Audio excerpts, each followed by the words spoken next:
Повар Путіна абмацюкаў Шойгу, а заронак цкуе Ларысу Грыбалёву, а ў Турцыі б'юцца расійскія і украінскія дыпламаты. Вітаем, сябры! Гэта наша Ніва і галоўныя навіны дня.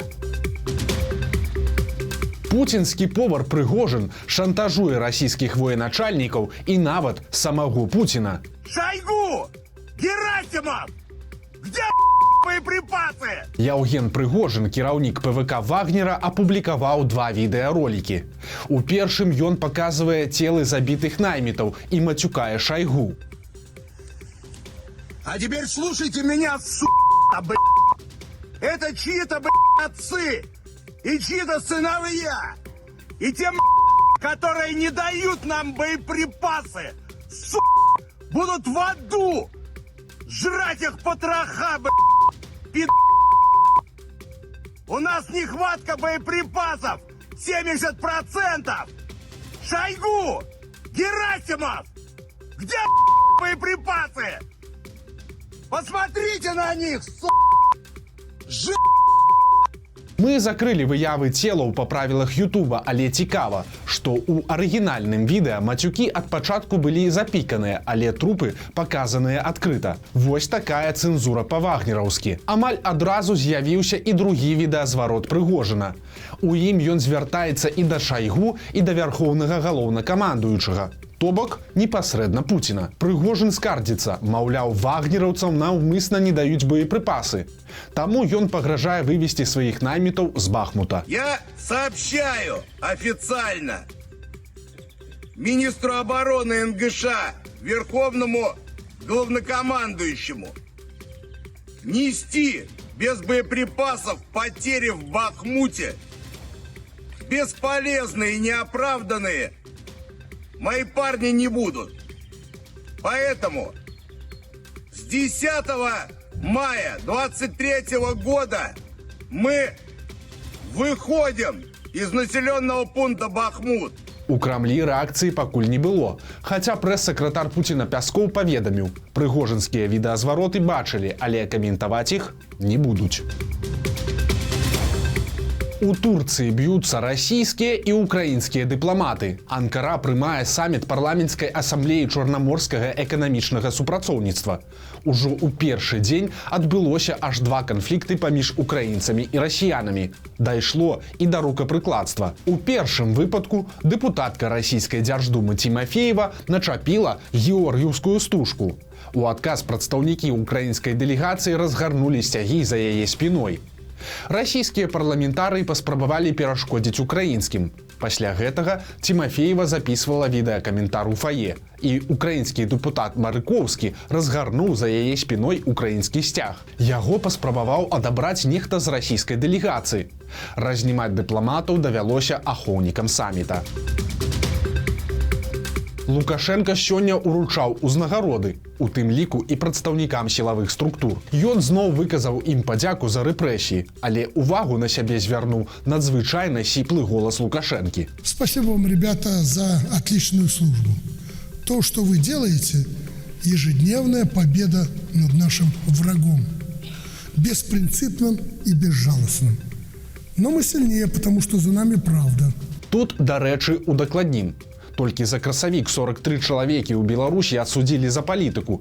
І гэта толькі тыя, пра каго дакладна вядома. Агульная лічба хутчэй за ўсё большая. То бок кожны працоўны дзень як мінімум дваім беларусам ламаюць жыццё пастановай суда. Больш за палову адправілі ў калонію на рэальныя тэрміны. Прычым праваабаронцы адзначаюць рост абвінавачванняў у абразе Лукашэнкі. А гэта значыць, людзей судзяць за неасцярожныя выказванні альбо каментары ў інтэрнэце. Як там казаў сам Лукашенка, дзякуючы сілавікам, беспрынцыпныя і бязлітасныя ворагі. Беларусь уводзіць памежны кантроль з Расіяй. Раней мяжы фактычна не было. Цяпер на дарогах з'явіліся пасты беларускіх памежнікаў са шлагбаумамі і праверкай пашпартоў. Асабліва пільна правяраюць расіян.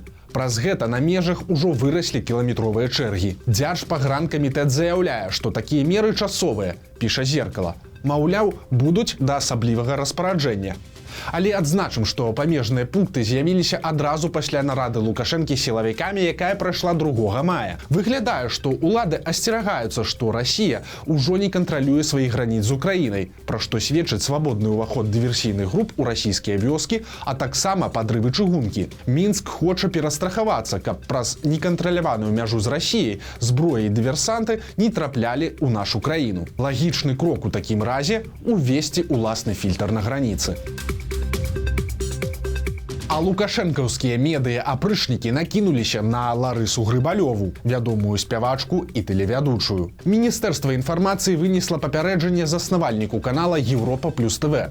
Сутнасць прэтэнзій невядомая, але прапагандысцкія тэлеграм-каналы адкрыта напісалі.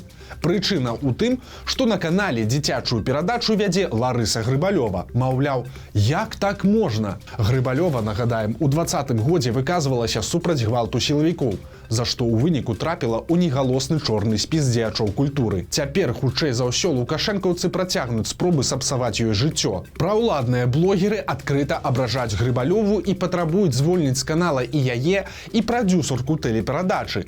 До их долучился и Азаронок. Девчонки, ну как вы считаете, может музыка кардинально изменить, повлиять на вашу жизнь? Я думаю, что да. Часто мы оказываемся под ее воздействием. Ну что ж, тут понятно, что ничего предусудительного в самом видео нет, кроме ведущего. А ведущая, так сказать, кавалер ордена Иуды Лариса Грибалёва, которая заскакала в 2020 году, и сейчас все ее соцсети там пестрят БЧБ, нет войне, нет фоме, Украина там и все остальное. И вот это вот сейчас пролезла на Европа плюс ТВ, канал, который вещает из Беларуси. Вы что, охренели там совсем, ребята?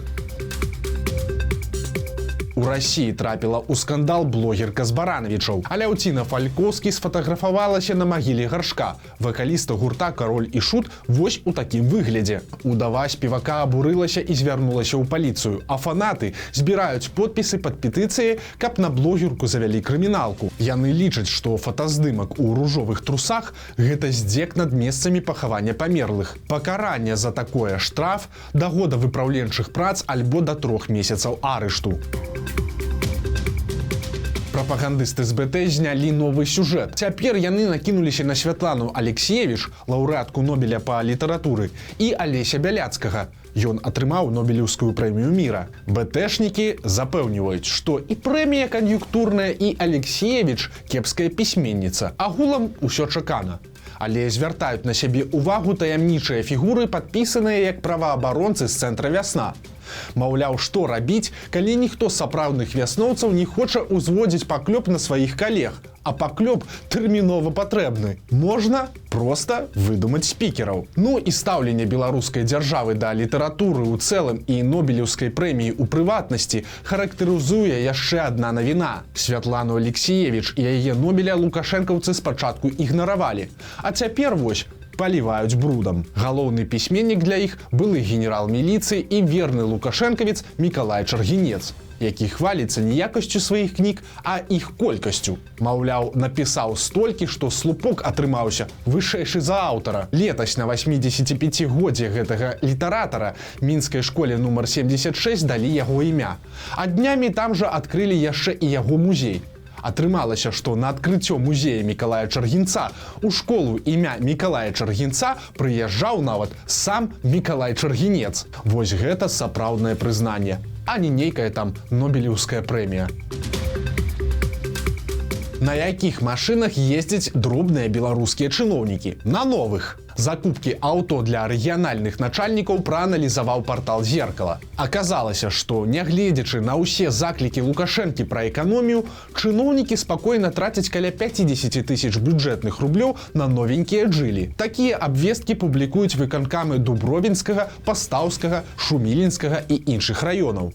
Такую ж суму на машыны траціць аддзел адукацыі ў Міёрах, Лепельская санстанцыя, а таксама Кухчыцкі сельвыканкам. Гродзенскі аблвыканкам у сваю чаргу плануе купіць аўтамабіль увогуле за 80 000 рублёў. Прычым ёсць умова.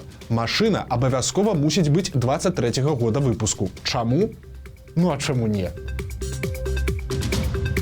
Беларус выйграў у покер 40 мільёнаў даляраў. Мікіта Бадзякоўскі стаў другім на турніры ў Монте-Карло, атрымаўшы трошкі больш за мільён еўра. Такім чынам, сумарны выйгрыш Бадзякоўскага за кар'еру вырас да 39 мільёнаў 900 тысяч даляраў. Цяпер наш суайчыннік займае 9-ю пазіцыю ў сусветным рэйтынгу па суме выйгрышаў. Цікава, што Бадзякоўскі адкрыта асуджае расійскае ўварванне ва ўкраіну. У мінулым годзе, выйграўшы турнір на Кіпры, ён сказаў, цытата: «Я падтрымліваю Украіну і турбуюся за яе. Ваенная агрэсія Расіі з'яўляецца адназначным злом». А ў мінскім аквапарку голы мужчына напаў на міліцыянтаў. Ну, як голы? У плаўках. Міліцыю выклікала ахова, якая паскардзілася на п'янага агрэсіўнага кліента. Калі прыехалі міліцыянты, мужчына ўжо ляжаў у крыві на падлозе. Але, убачыўшы сілавікоў, ён актывізаваўся. Аднаму ударыў у шалом і адарваў капюшон. Другога спрабаваў стукнуць нагою. Мужчыну скруцілі, затрымалі і завялі крыміналку. Цяпер агучылі прысуд. 1,5 года выпраўленчай калоніі. Вось такія навіны пятніцы.